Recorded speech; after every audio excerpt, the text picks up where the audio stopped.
everyone, today we're going to be making a star drop dangle earring.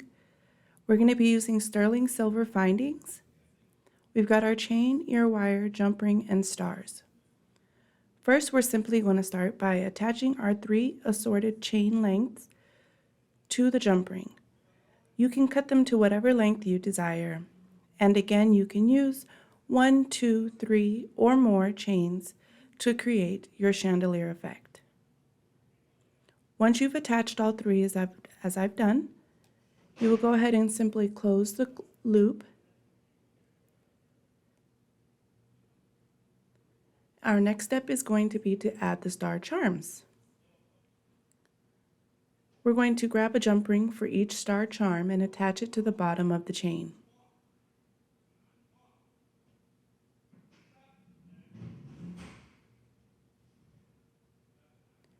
Now you simply attach the charm with your jump ring. You're going to use your pliers to close the jump ring.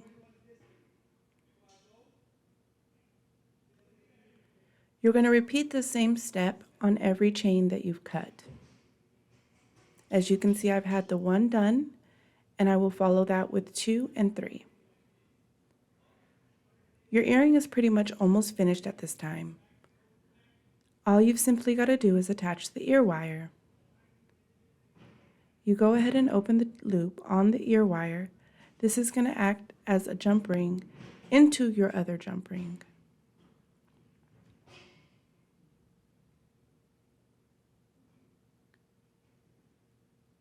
Now we're going to close the loop to make sure it's secure. And you've got a finished earring. These are really fun. They're great for the holidays. Thank you so much for watching.